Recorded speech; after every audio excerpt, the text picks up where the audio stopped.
今天的题目是系统崩盘的预警信号。一个繁荣的股市怎么一夜之间就出了金融危机呢？一个平时挺快乐的人为什么突然就抑郁了呢？一个运行的不错的公司怎么那么快就崩溃了呢？这些都是复杂系统的临界现象，可以理解为系统从一个状态转变成另一个状态。那两个状态本身都是稳定的，一旦你处于其中的一个状态，你就会长期处于这个状态，原本不容易改变。比如一个快乐的人没有那么容易变抑郁，而已经抑郁了的人想要变快乐也很难。但是两个状态中间的过渡点叫做临界点，这个临界点则是不稳定的。这就是为什么一旦开始变化，变得就很快。文稿里有张图，图中是两个山谷，小球处在任何一个山谷底部的时候都很稳定，只有处在中间山峰的那个点最不稳定，它可以随时滑向左边或者右边。所以如果你本来日子过得不错，最近却正在接近临界点，你就应该非常警觉，小心别跨过去，因为跨过去就很难回头了。那么问题来了，如何知道自己快要达到临界点呢？物理学家早在1950年代就有了这个想法，现在则有了一个比较成熟的指标，叫做临界减速。临界减速这个概念听起来有点抽象，但是你头脑中应该有这么一根弦。我认为这是一个有意思的新认知。咱们先直观的找找感觉，想象一个比较陡峭的山谷，谷底的位置是个非常稳定的点，你给小球一点干扰，让它离开谷底一段距离，它会很快的回到谷底。我们说这样的系统很有弹性，恢复力强。这就如同一个经济状况不错的家庭，某天出了个事儿，比如花了一大笔钱去修车，这笔钱对生活有点影响，可能本来要去的一次旅游就不能去了，但下个月发了工资，生活也就恢复正常了。你有固定收入，就不在乎小波动。而有的山谷却是比较平坦的，你可以想见，给一个相同的扰动，小球恢复到原来状态的速度就会比较慢。这就好比一个家庭本来就没有多少存款，固定收入又低，突然修车花一大笔钱，就需要很长的时间才能把这些钱挣回来。临界减速就是说，当系统接近临界点时，它的山谷的形状会变得平坦，它从小的扰动中恢复到正常状态的速度会变慢，它恢复所需的时间越来越长。是的，系统的山谷形状可以变，而那是因为系统内部的稳定力量变弱了。对科学家来说，复杂系统的山谷形状和内部稳定力量的大小都是难以测量的，所以我们很难说一个系统是不是正处于危险边缘。可能一个公司经常报负面新闻，很多人说它早晚出问题，可是人家运行了很多年。科学家一直希望有个好的判断指标，能让我们知道系统是不是危险了。临界减速就是目前最好的预警指标。系统一旦出现了临界减速现象，就说明它快要出问题了，需要引起高度警觉，采取必要的措施。先看一个生态学方面的例子，这是目前最典型的应用。美国威斯康星州有个湖叫彼得湖，湖里原本都是些体型很小的小鱼，有好几种，但都很小。这些小鱼的主要食物是水跳蚤，一种生活在水里的浮游生物，而水跳蚤则专门吃水藻。你可以想见这个局面，小鱼多，水跳蚤就少，那么水藻就多。这是一个到处都是水藻的浑浊的湖水里，游荡着很多小鱼的稳定状态。但这个湖还可以有另一种状态，如果湖里来了很多大鱼，比如大嘴鲈鱼，专门吃小鱼，那么水跳蚤就没人吃了，于是水跳蚤就会吃掉大量的水藻，于是湖水就变得清澈。简单说，这个湖可以有两种状态，一种是浑浊的湖水中有很多小鱼，另一种是清澈的湖水中有很多大嘴鲈鱼，它们都是稳定状态。而这两个状态可以互相转化，中间有个临界点。当湖里都是小鱼和水藻的时候，生态学家做了个实验，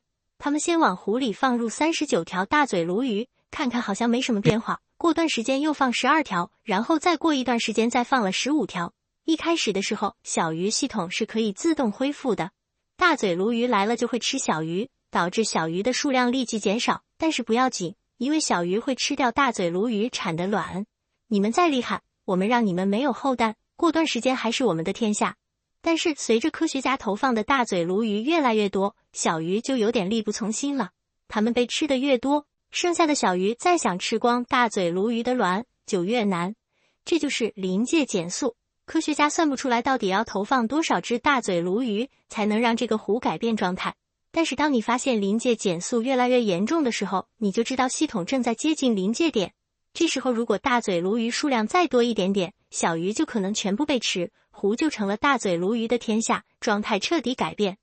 观测整个系统很难，但是你只需要测量大嘴鲈鱼的数量随时间的变化，就能知道临界减速的程度，这就是指标的作用。第二个例子是金融市场。2019年的一篇论文用临界减速分析了历史上的几次金融危机，想看看能不能在股灾发生之前收到预警。文稿里有张图，基本原理可以用这张图描写。图中那条红色曲线代表股市状态，上方那半条实线是繁荣，下方是低迷。这两个状态也都是稳定的。繁荣的时候你想做空都难，低迷的时候你怎么刺激都没用。中间的虚线则是从繁荣到低迷的快速过渡，从实线到虚线的分叉点就是临界点。系统的两个状态可以用相邻的两个山谷代表，左边是低迷态，右边是繁荣态。我们看到，当股市处于繁荣状态的时候，系统的形状就如同图中 A 处的山谷，它比较陡峭，稍微扰动一下，小球会迅速回到谷底，这就表示系统非常稳定，不用担心。而当股市接近临界点时，系统的形状变成了图中 B 处的样子，谷底变得比较平坦。正如我们前面讲的，它会发生临界减速。等到系统进一步平坦化，以至于小球可以直接划过临界点，再也回不来了，就像图中 C 处的情况，股市就会崩盘，来到低迷状态。研究者们用这个理论测量了历史上几个股市崩盘事件，发现1987年10月19日那一次美国股市的崩盘，也就是史称的黑色星期一，发现这个黑色星期一之前的临界减速现象最明显。这可能是因为那次崩盘特别猛烈，道琼斯指数一天内暴跌了 22.61%， 导致全球股市连锁反应，开启了80年代末的全球经济衰退。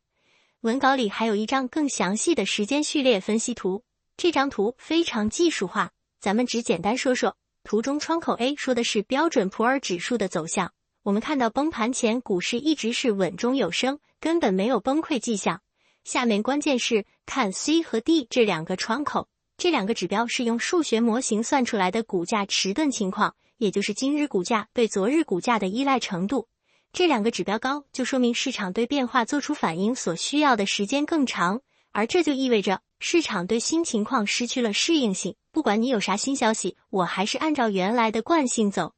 市场的这个迟钝反应表明它正在变得不灵敏，它的弹性在下降，这恰恰就是临界减速。这是一个有点反直觉的现象，表面上看市场反应慢，好像说明它很稳定，就如同一辆不会转向的汽车，一直往一个方向走，似乎就能这样一直走下去。可是世上哪有不需要转向的路呢？你必须随时对新情况做出反应，该调整就调整，那才是健康的啊。不能调整，说明系统的内部弹性已经丧失，压力正在累积。果然，临界减速出现不久，股市就闪崩了。第三个例子是关于抑郁症的。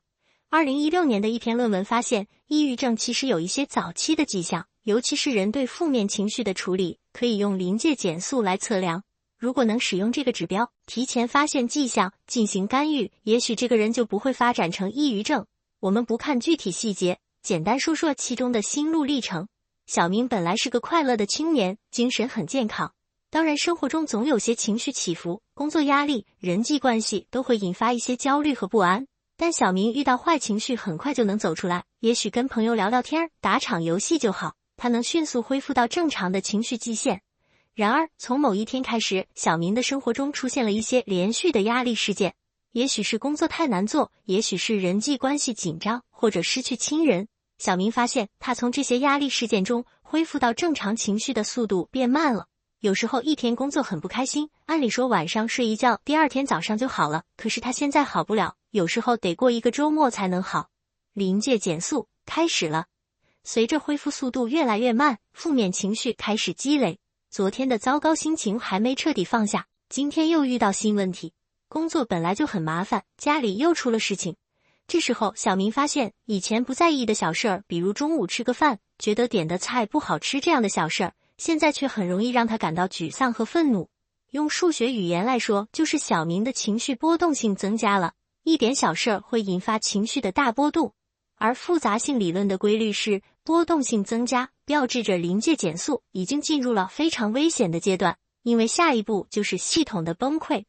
崩溃可能是由一个很小的导火索引发的，也许就是一点点的不顺利，可能不小心弄丢了钱包什么的。而这一次情绪波动就让小明跨过了临界点，变成长期抑郁的稳定状态。他会感到强烈的无助，对生活失去兴趣，甚至绝望。过了临界点，再想把人拉回来可就难了，所以之前就得警觉啊。临界减速这个概念最早大概是2003年出来的，至今也就20年。研究者们已经在用它作为一个指标，去测量各种复杂系统。比如一个平时挺正常的人，怎么就突然间得了双向情感障碍呢？自然环境是怎么变坏的呢？全球气候变暖这个事儿有没有临界减速的迹象呢？但是目前为止，我还没看到用临界减速研究社会系统的论文。我很期待谁去研究一下，比如说一家公司在溃败之前有没有临界减速的迹象。我们可以做个类比，比如有一家声望很好的大公司，业务一直都很稳定，员工士气也比较高。当然，公司这么大，肯定什么事儿都有，平时也会有些磕磕碰碰。比如有一次产品不合格，被媒体曝光，但公司的公关部门很过硬，马上弄出一个好消息，把声望给拉回来了。其实就算公司不特别做什么动作，过段时间大家也忘了。还有的员工不满公司的人才政策，离职了，但也总有优秀的新人进来。对大公司来说，这些都不叫事儿。而如果从某一时刻开始，坏消息带来的负面影响的持续时间越来越长，上一个热搜还没压下去，新的又来了，离职的人越来越多，而且公司开始主动裁员，眼看着业绩一路下行，再也没回头，那就是临界减速。那么我们要说，像这样的公司就必须立即采取果断措施进行改革。世界是复杂的，但值得庆幸的是，其中还是有一些规律可循。沙堆崩盘之前，科学家已经发现了其中的迹象。好，以上就是今天的全部内容。